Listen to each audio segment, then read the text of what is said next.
Hello and welcome to Creating Disciples with me, Austin Roberts. We are so happy that you've decided to join us today. We hope that the Lord will bring great blessings through this message. Now, we're going to be looking today at a part of the Gospel of John. Jesus, as you may well imagine, is a man of prayer. He prays for many things. That's how he keeps in communication with his Father. So we're going to be looking at a part of one of the prayers of Jesus that we find in the Gospel of John, one that holds great weight, perhaps for you and for me. So once again, thank you for joining us. We hope the Lord blesses you in many, many ways. Have you ever had someone who's been particularly difficult to work with? Perhaps someone that was really, really stubborn, didn't want to change the way they did things, was just all around unpleasant. I don't know about you, but I've had experiences like that before, and if I think about it, many people have probably had experiences like that before. I remember a few years ago, I had to do a title transfer at the DMV. Now, I don't like to make it a habit to spend a lot of time at the DMV because that's a place that is full of unhappiness and full of sadness because that just seems to be the nature of the DMV. But every once in a while, you just have to go. There is business you got to take care of that there's no other way to do it. And that's how it was for this transfer of title for this car. So I went to the DMV. Now, I was smart. I made an appointment. I don't know how the DMVs are around where you live, but here in California, DMV lines can be hours long. So I made an appointment and I thought, I'm going to get in there, have this appointment. I'll be in and out, short amount of time, 30, 45 minutes, and we'll be good. So I'd made this appointment and I made my way to the DMV on the day I'd made the appointment for. And I got there just to realize that there is a line for the appointments. And I thought, oh, here we go. So I got in line for the appointments and waited there for a few minutes. And finally, I got to the front of the line. And the lady that was there was very cheerful, very happy, uncharacteristically so for the DMV. And I thought, thank goodness, maybe this experience won't be nearly as painful as I had anticipated. And so I got there, she checked me in, she said, okay, you bring this, that, all right, we're good, you've got all the things you need. And then she gave me this little piece of paper. On it had a letter and a number that was just basically for me to wait in another line to see one of the people that was there doing the actual work for all the different things that need to happen at the DMV. So I just waited in the line just to get in line for another line. And again, I was like, oh, goodness, here we go. But I thought, hey, that lady had been cheerful. She'd been very nice and helpful. So we'll be all right. Well, I waited in that line, and it took a little while, but finally I looked up and I saw the letter and number that corresponded with what I had, and I thought, great, my turn. So I called in, they said, go to this window. So that's what I did. Got up, went to that window, had all my things ready. Well, I got there, and the lady that was behind that desk was about as unhappy and grumpy as the lady before me had been happy and cheerful. And I thought, goodness me, well, hopefully this will be a short process. So I tried not to say anything out of line or mess anything up because I thought, ooh, she probably has the power to charge me extra money or make my life more difficult or make me have to go and come back, and I do not want that. So I did everything just as she said. I handed over the right paperwork at the right time, signed the things I had to sign, and finally it had gotten done. There was just one last thing that needed to happen before everything was done. There was a $15 fee for transfer of title. And I was like, okay, I can pay that $15 fee. And she asked for it, and I opened my wallet, got out my debit card, and handed it to her. And she said, you don't have cash? And I said, I'm sorry, I don't often carry around cash, but the debit card, it's all I have. And she began to kind of mutter under her breath and go on about how using a debit card made the process so much longer. She had to do all these other things. And I was like, oh, goodness me. Well, hopefully this doesn't take too long. And so she swiped it. She told me to enter my PIN, which I went in there and did. And literally 5 seconds later, it was over. The fee had been paid, the title had been transferred, and I sat there thinking, this long process for this debit card took 5 seconds? What was the point of being so grumpy? Why did she need to go on and lecture me and go on this tirade about the process being so much more difficult without $15 in cash? And I was like, my goodness, why do some people have to be so difficult? Have you ever had an experience like that? Maybe for you, it's someone at work. Maybe for you, it's a colleague, a classmate, someone at home that just seems to be contrary, just almost for the sake of it. I don't know about you, but I've had experiences like that before in my life, and they are not fun. It reminds me of another story. On one night in particular, many years ago, on the Black Sea, there were two ships that were sailing, the Admiral Nakhimov and the Peter Vasev. And the captains of these ships and the people around them knew that these two ships were on a collision course and they would have to make some adjustments to go around each other. Well, inexplicably, something went wrong and the two ships indeed did collide. It resulted in a loss of life for 423 people, and they didn't know what had happened.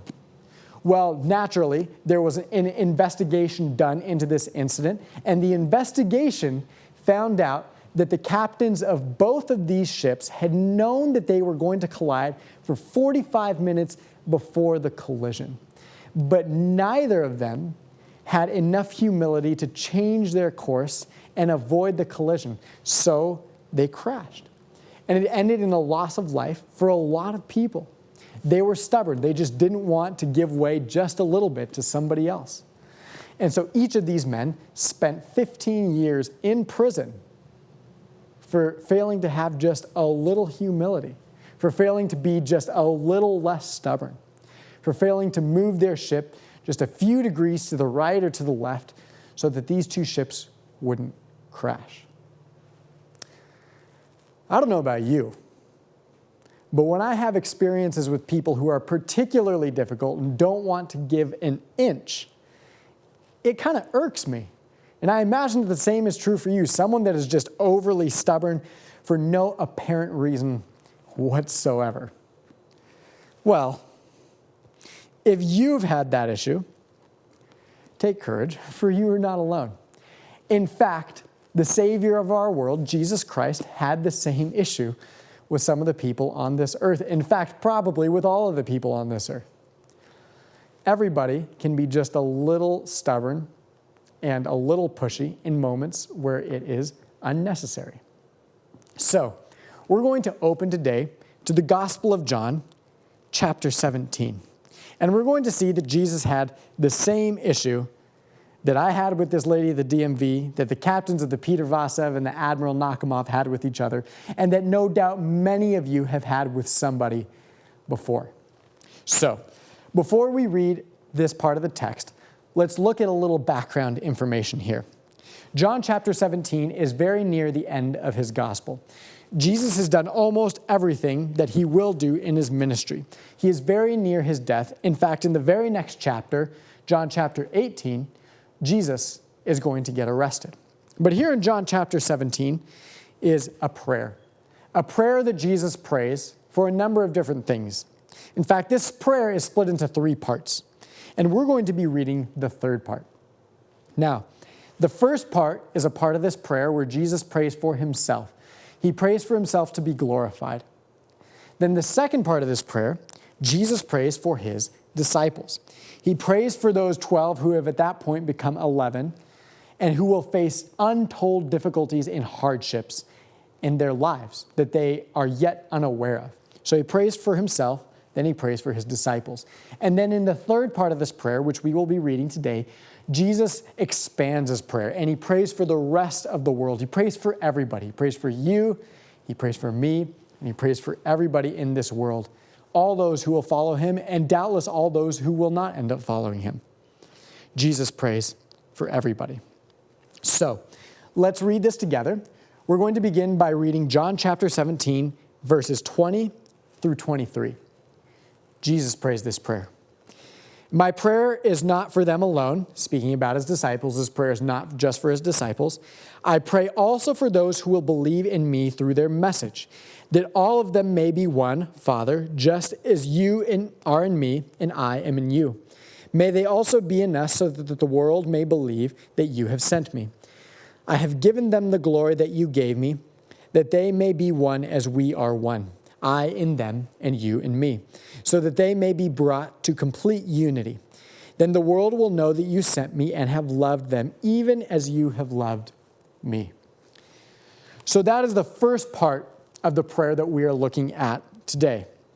And I think if you read that and you examine it, and you don't even have to examine it all that closely, you can see the message in this part of the text. You can see what Jesus is praying for. The word one appears 3 times in the text. The idea of unity itself appears at least 4 times in this portion of the text. So it's easy. Jesus is praying for unity. And he's praying for unity not just amongst his disciples, but among everybody, all of his followers in this world. And he's saying, listen, I want them to be unified. I want them to be one. I want them to have a common goal, and I want them to be all together. I guess it reminds me a little bit of a snowflake. Now, I live here in Southern California, and it does not snow hardly ever here. In fact, I lived here from the time I was born until I was 18 and I went to college, and then moved back 7 years after that and have lived here since then. In all those years that I have lived here, I have one memory, one crystal clear memory in my head of looking outside my bedroom window one morning and seeing snow. In Southern California, that just doesn't happen. I have plenty of memories of looking at the thermometer and it saying 112 degrees during the summer, because that happens all the time here. But I don't have very many memories of snow in Southern California. But if you live somewhere where there's a lot of snow, you know what that's like. Now, snow obviously comes when it snows and when there are snowflakes. Now, if we were to examine each individual snowflake through a microscope, we would notice something interesting.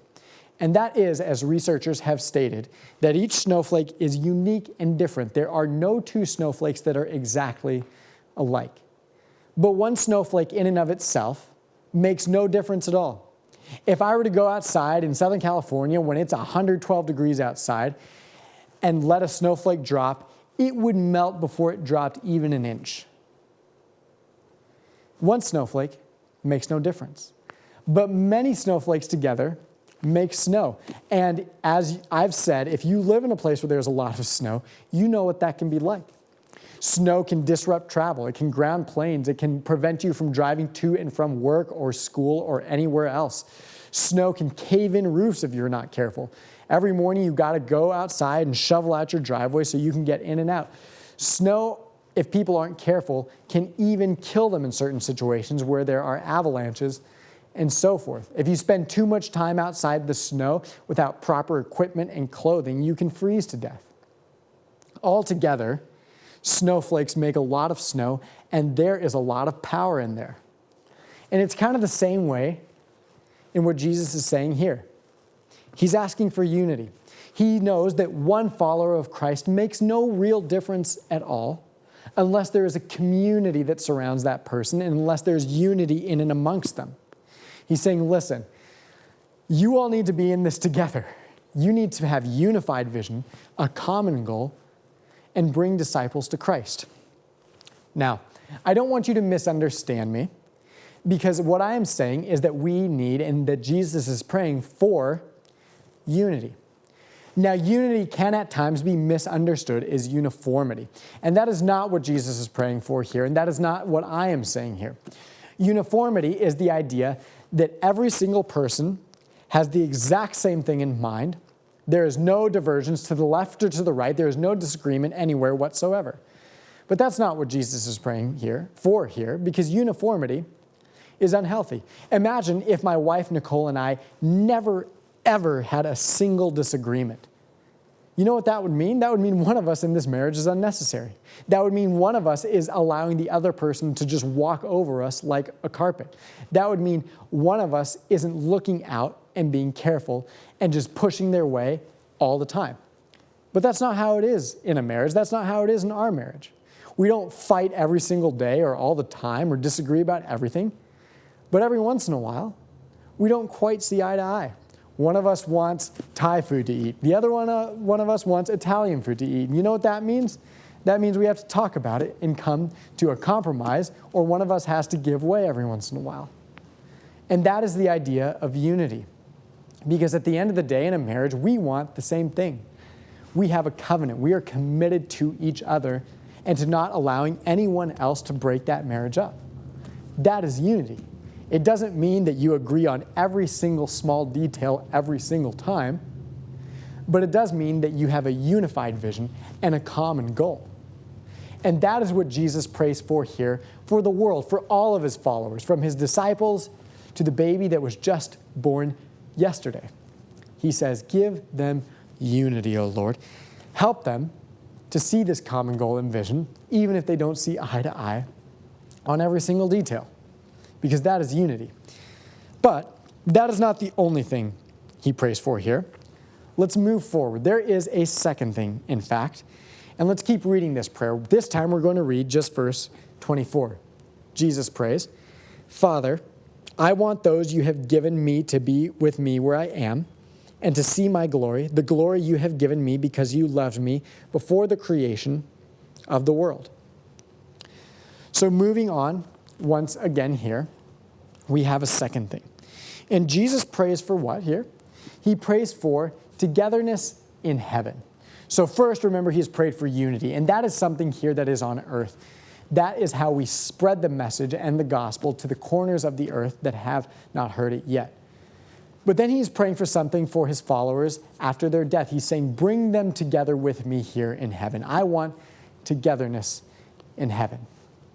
Now, unbeknownst to many of the people and his disciples even, that idea of togetherness in heaven won't come without sacrifice, because that is the cost of following Jesus. Kenneth Dodge, in his book Resource, talks about the men that signed the Declaration of Independence. And I want to read you what he says about those men that signed that Declaration of Independence at the birth of our nation, the United States of America. Dodge says this, 56 men signed the Declaration of Independence. Their conviction resulted in untold sufferings for themselves and their families. Of the 56 men, 5 were captured by the British and tortured before they died. 12 had their homes ransacked and burned. 2 lost their sons in the Revolutionary Army. Another had 2 sons captured. 9 of the 56 fought and died from wounds or hardships of the war. Carter Braxton of Virginia, a wealthy planter and trader, saw his ships sunk by the British Navy.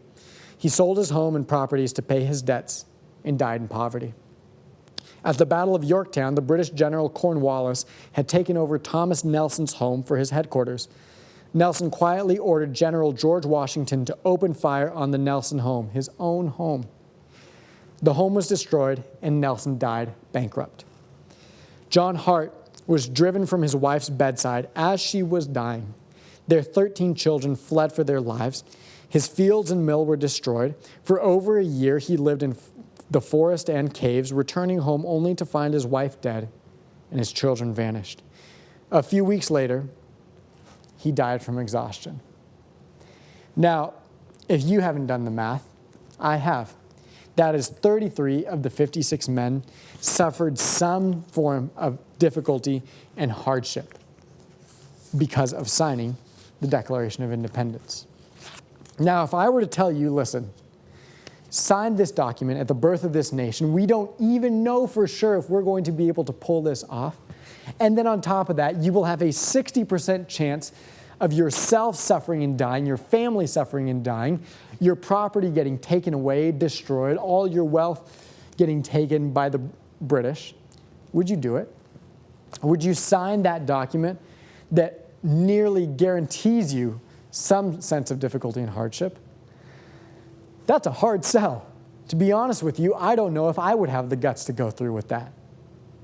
But Jesus here prays for these people because he knows that following Christ carries with it a chance of difficulty and hardship. Once again, you look at the disciples. Every single one of them met some untimely death or suffered some sense of torture throughout their lives. Christians throughout the centuries and the millennia have had the same happen to them. From the very inception of the church, when it was just 11 people, to today, when the Christian church is billions of people, somebody somewhere is suffering for that faith. They are suffering physically or mentally or emotionally or spiritually. They are suffering because others who have power and don't like the message of Christ Jesus our Lord brings the pain down upon them. And Jesus understands that reality because despite the difficulties that those people face, that you face, that I face, that the people who signed the Declaration of Independence face, that all really pales in comparison to the torture and the suffering that Jesus himself lived through and died because of. He had to suffer separation from his Father in heaven above for 3 days. And I don't know what it's like for you, but it is hard enough to suffer separation from someone you love for just a couple of days, even if you know they're coming back. But Jesus suffered the ultimate penalty. He paid the biggest price. He suffered the most out of any of us so that we could be together in heaven once again. And he prays for that here in this part of the text. He says, listen, oh God, bring us together in heaven. He says, Father, I want those you have given me to be with me where I am and to see my glory, the glory you have given me because you loved me before the creation of the world. Jesus prays and says, listen, oh God, bring us together in heaven. I know you can't do it this very second, this very moment, but bring us together that one wonderful day that is coming. And so far he's prayed for 2 things. One, he's prayed for unity. He's prayed that his followers will be of one mind and one body and one spirit, even if they don't see eye to eye on all the details, even if there's some conflict and some butting of heads within the church. He's praying for unity nonetheless. Then, following that, he prays for togetherness in heaven because he knows that people are going to suffer here on this earth. That is the price of following Christ for some of us. That is the price of following Christ for many of us, suffering in some sense or another. But then there's a third and final part of this text. So let's read it together. We're going to read verses 25 and 26. Jesus prays this. Righteous Father, though the world does not know you, I know you, and they know that you have sent me. I have made you known to them and will continue to make you known in order that the love you have for me may be in them and that I myself may be in them. So remember, he's already prayed for unity, and he's also prayed for togetherness in heaven, but he's praying for the people who don't know the Father here in this final part of the text. He's praying for people who have no real relationship with the Father. Think about it. It's kind of like you know about some celebrity. Take for example, let's say Taylor Swift. I can tell you that Taylor Swift's middle name is Allison, that she was born in Pennsylvania, that she's a great musician. I could probably sing some of her songs and know the lyrics and this and that and the other. But none of you are under the illusion that I actually know her as a person. I don't know the food she likes. I don't know her hobbies, who she likes, what she doesn't like. I don't know where she lives, and none of that. The truth is, all the information I can give you, you can get for yourself on Wikipedia. None of you are really under the impression that I know her personally. I don't have the time to go seek her out and become friends. She certainly doesn't have the time to seek me out and become friends. And sometimes it's kind of like that with the Father, with God. We know all about him. We know about Jesus and about the Holy Spirit. We know about the things he's done. We can witness some of the things he's done for people we know. But do we really know him?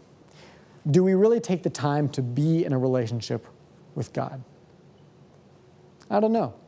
Sometimes we do, and sometimes we don't. I guess it kind of reminds me of a story, what it means to know Jesus intimately. Well-known author, philanthropist, and lawyer Bob Goff authored a book by the name of Love Does. And he tells a story about himself in Love Does. He had didn't really enjoy school and had kind of dropped out and he wanted to go and do his own thing in Yosemite Valley. And he had a friend, kind of a mentor by the name of Randy. And he went to Randy one day and had told him and just stopped by to say goodbye because Randy had meant a lot to him. He said, listen, I'm going to the Yosemite Valley. Well, Randy kind of disappeared into his house and then reappeared and said, Bob, I'm coming with you. So they went there to the Yosemite Valley, slept on some cold nights in a tent as Bob looked for work and tried to figure out what he was going to do. And it became apparent pretty quickly that his dream wasn't going to come true because he just couldn't find work. He had no high school diploma, no real work experience. And you kind of need those things really to find a job. Well, as Bob tells the story, on their way back, he writes it like this. We didn't talk much as we left Yosemite Valley, or for much of the way home for that matter. A dream of mine had just checked into hospice, and Randy was sensitive enough to know I needed some margin to think. We drove for 5 or 6 quiet hours. Every once in a while, Randy would check in on me in his confident and upbeat voice. Hey, how are you doing, Bob? We pulled down some familiar streets and into Randy's driveway. There was another car in the drive next to Randy's that looked like his girlfriend's. She visited often. We walked up to the front door and he opened it. I walked in behind Randy, uninvited, but somehow still felt welcome. On the floor, I noticed a stack of plates and some wrapping paper, a coffee maker, some glasses. On the couch, there was a microwave, half in a box. I didn't understand at first. Had Randy just had a birthday? Was it his girlfriend's? A microwave seemed like a weird way to celebrate someone's arrival into the world. I knew Randy wasn't moving because there wouldn't be any wrapping paper. Then, the other half of this couple bounded out and threw her arms around Randy. Welcome home, honey. Then the nickel dropped. I felt both sick and choked up in an instant. I realized that these were wedding presents on the floor. Randy and his girlfriend had just gotten married. When I had knocked on Randy's door that Sunday morning, Randy didn't see just a high school kid who had disrupted the beginning of his marriage. He saw a kid who was about to jump the tracks. Instead of spending his early days of his marriage with his bride, he spent it with me sneaking into the back of a tent. Why? It was because Randy loved me. He saw the need and he did something about it. He didn't just say he was for me or with me, he was actually present with me. What I learned from Randy changed my view permanently about what it meant to have a friendship with Jesus. Because isn't that true about Christ? He doesn't just say he knows you or say he loves you. He is there and he is present. And he is with you sneaking into the back of that tent. He's with you when you want to jump the tracks. And he's with you when you realize, perhaps, that there is another and a better way. So Jesus prays for these things. He prays for unity. He prays for togetherness in heaven. And then he prays that we will truly and honestly know the Father. And he prayed that for you and for me. Thank you for joining us today. We hope the Lord has blessed and that you will join us again next time.